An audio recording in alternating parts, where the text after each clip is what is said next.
فريق فلومينسي البرازيلي بطل بطولة الكوبا ليبرتادوريس وبطل البرازيل اللي هيلاعب النادي الاهلي في بطولة كاس العالم للأندية في مباراة النصف النهائي. الفريق ده عنده تفصيلة مش في صالحه خالص. متوسط اعمار اللعيبة فوق ال 30 سنة، يعني حرفيا كلهم بيلعبوا بالخبرة. البدني بيجي في الشوط الثاني وبيقع حرفيا. اللي قدامكم في الصورة ده لاعب فريق فلومينسي فيليب ميلو.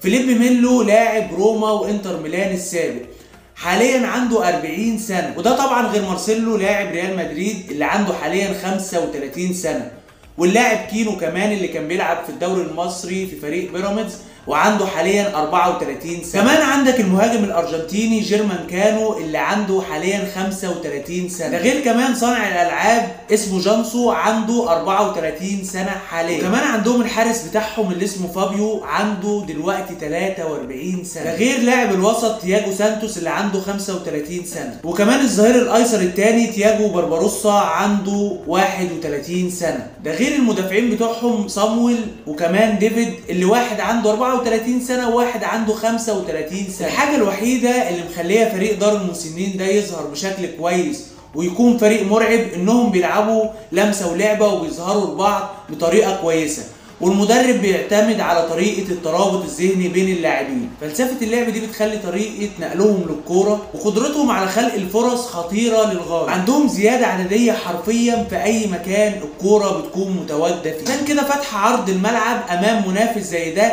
هي حرفيا جريمة تكتيكية، وتقدر تقول كده ان طريقة لعبهم شبيهة لفريق صن داونز الجنوب افريقي. ان شاء الله مفتاح فوز الاهلي بكرة لابد من مراعاة الجانب البدني وتقسيم المباراة لعدة اجزاء، وخاصة في الشوط الثاني.